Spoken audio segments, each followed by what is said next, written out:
Now to the deepening conflict situation with Islamists here in Nigeria. Reports are emerging of a deadly operation launched by militants targeting Cameroonian soldiers deployed in Nigeria. The operation took place in the border town of Wulgo in Borno State, and it found its mark, killing more than 20 Cameroonian soldiers.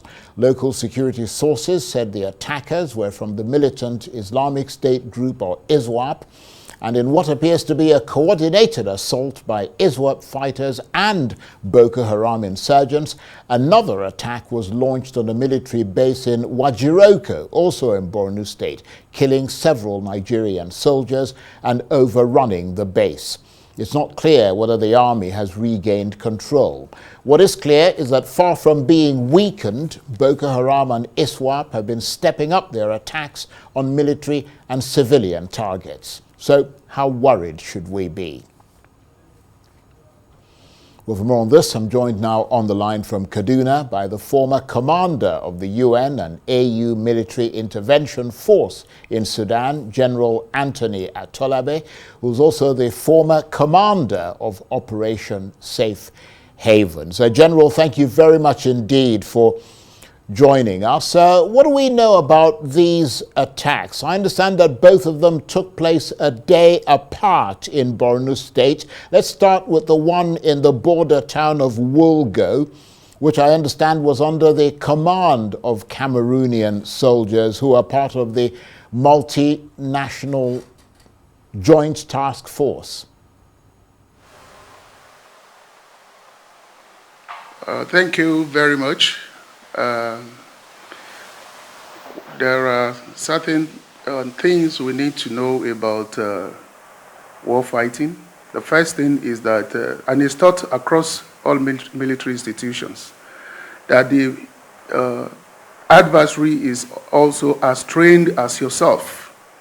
So it's important for us to know that all the principles of war that the regular forces must have been taught and learned is also known to the adversary. Two principal principles here are playing out. Number one is deception, and then the other one is surprise. So the adversary, first of all, after gathering some intelligence about you, they want to know what you are doing 24/7, and then they know your routine, and then they plan to strike at you at the weakest time. So we have some element of getting information from you and then using that to deceive you and then come straight on you to come and attack you. Let's not forget, during the train attack that we had the last time was executed during fasting. Fasting cuts across both the Christian and the Muslim religions this particular point in time. And there's the tendency for the adversary to take advantage of the situation that perhaps a lot of people fall asleep because of the weaknesses that they experience. And we are actually going towards the end of the Muslim Ramadan fasting now. So definitely there will be some ability to achieve surprise. So because during this kind of time, you can just sit down, even with your gun in between your legs, you won't know when you doze off. So all we need to do is to just see how the troops we need to get back and then be stronger so that they can anticipate better. Right. And then they know how to, yeah. And just very briefly, General, very briefly, just explain a little more about the Multinational Joint Task Force of which Cameroon is a part and how it operates here in Nigeria and in the sub-region. Okay, there's what we call combined operations. The Joint Task Force is the one that joined the forces of your nation, and then what we call the Combined Operations is the one that combine the forces of different nations. So the operation was such that there were spillover effects on both sides.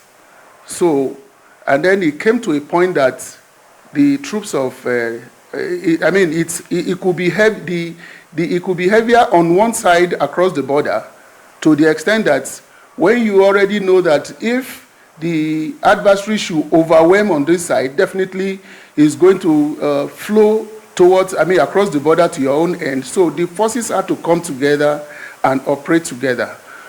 We've had some of these experiences, especially in Liberia under ECOMOG.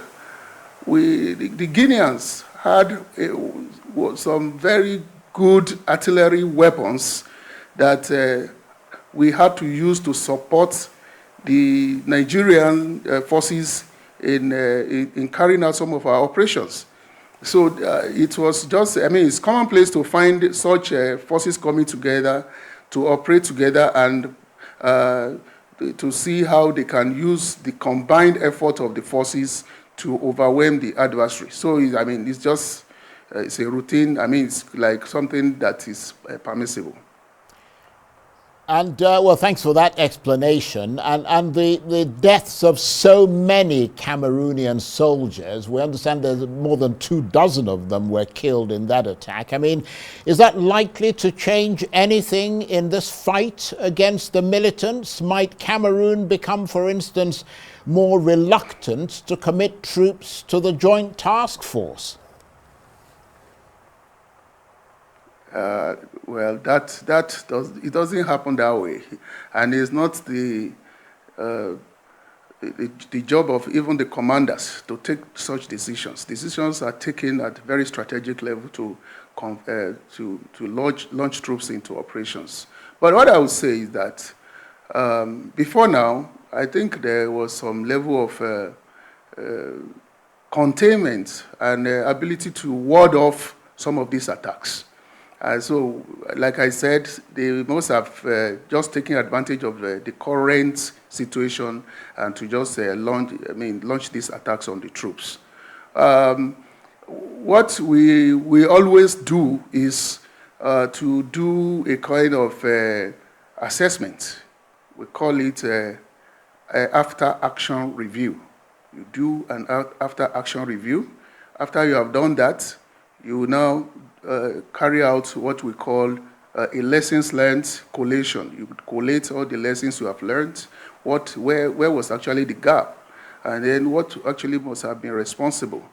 So when you do that, then you do some little, or perhaps if it's important, you do some what we call review of concept.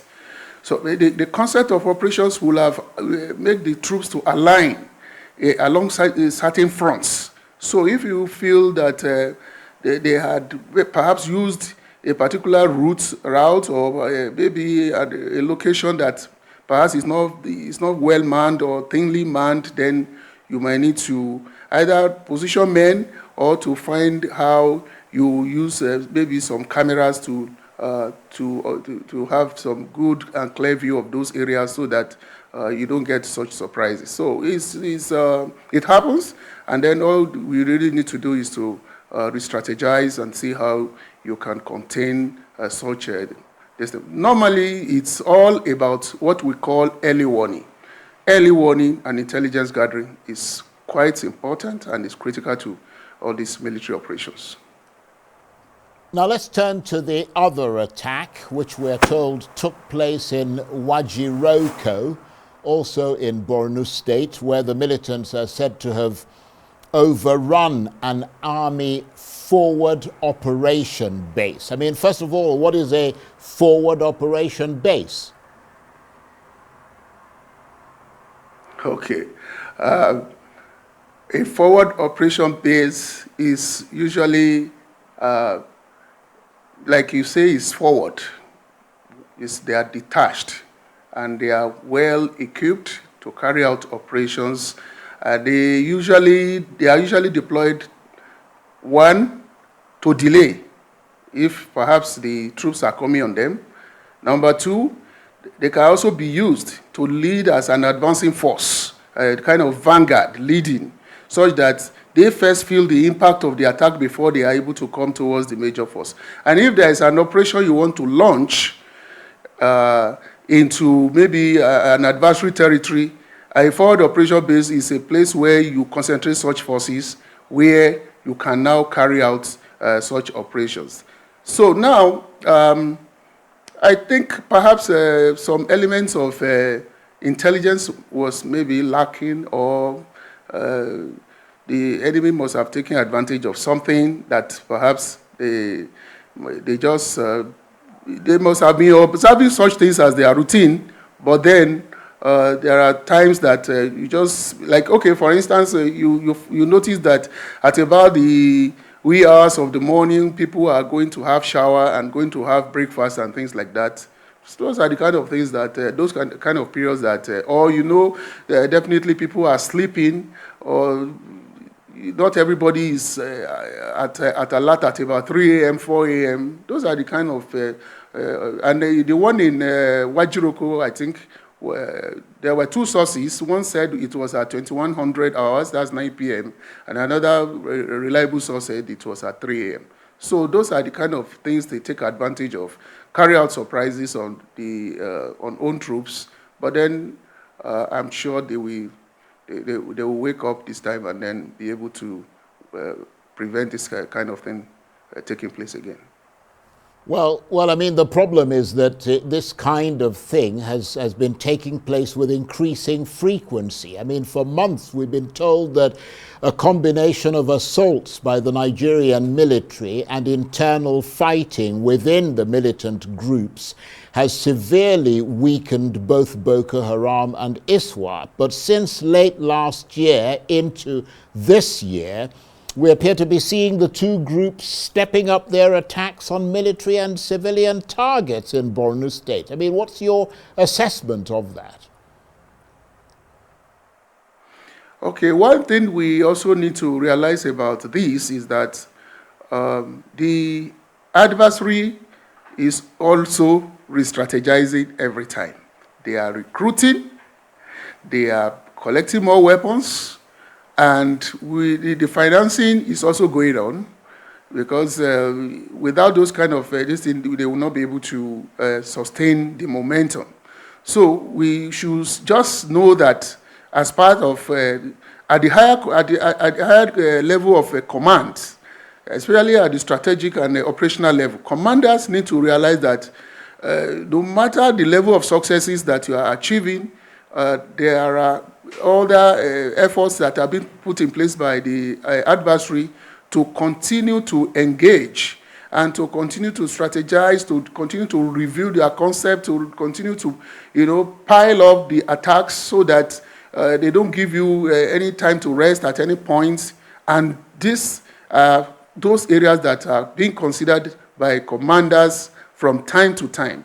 So what must have happened in this particular case are those areas that I have mentioned, and it is not to say that it is hooray until perhaps a final arrangement is made for everybody to start disarmament and all those kind of things. Without that, the adversary will not stop regrouping, realigning their forces, rearming their men, recruiting more people, and so on. So it's on the part of the commanders at the various levels to know that at no point will they need to assume that it is yet hooray.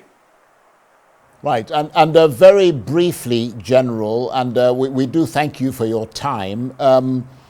Very briefly, because we're almost out of time, a resurgent Islamist militancy in the northeast, kidnapping and banditry in the northwest, and gang and separatist violence in the southeast. What does the overall security picture look like so far in the first quarter of 2025?